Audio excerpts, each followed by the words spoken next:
চেষ্টা করছি। আজকে যে বৈরী আবহাওয়াতে যে ক্ষতিগ্রস্ত হয়েছে, আমরা ইন্ডিভিজুয়ালি প্রত্যেকটিকে লোকেট করে এবং কোথায় কি ব্যবস্থা নিতে হবে সেই ব্যবস্থাগুলো আমরা নিরূপণ করে ব্যবস্থা নেব। শিক্ষার্থীদের কোনো রকম অস্থিরতার দরকার নেই, তারা আমাদেরই সন্তান। আমরা তাদেরকে কিভাবে পরীক্ষা নেওয়া যায়, কিভাবে তাদের রেজাল্ট ইমপ্রুভ করা যায়, সবকিছু আমরা দেখব। ধন্যবাদ আপনাকে।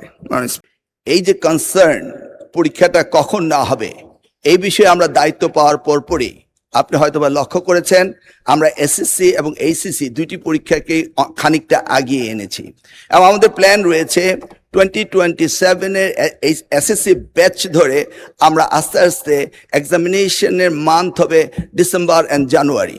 এই ব্যাপারে আমরা ব্যাপক আলোচনা করেছি এবং আমরা কথাবার্তাও বলেছি এবং সেই সিদ্ধান্ত অনুযায়ী আমরা কিন্তু ক্রমান্বয়ে পরীক্ষা এগিয়ে নিয়ে আসছি। আমরা জানি মনসুন সিজনে পরীক্ষায় এই ধরনের জটিলতার সৃষ্টি হয়, সেটা মাথায় রেখে এবারও আমি এক মাস এগিয়ে এনেছি, পিছনের দিকে এনেছি, যেন আমরা এই সিজনের বাইরে চলে যাই। সেই সময় অনেক আপত্তি হয়েছিল, বলা হচ্ছিল কেন আমি এগিয়ে নিয়ে আসছি। আনার একটি মাত্র কারণ ছিল এইটি, কিন্তু অপরদিকে আমাকে সিলেবাসও দেখতে হবে যে সিলেবাস কাভার হচ্ছে কিনা, সেই জন্য আমরা চাইলেও পারছি না। সব কিছুকে অ্যাডজাস্ট করতে হলে it needs a little bit time. আমরা আবারও বলছি, বেসলাইন হিসেবে 2027-এর এসএসসিকে টার্গেট করে আমরা ক্রমান্বয়ে পরীক্ষাগুলোকে এগিয়ে আনতে চেষ্টা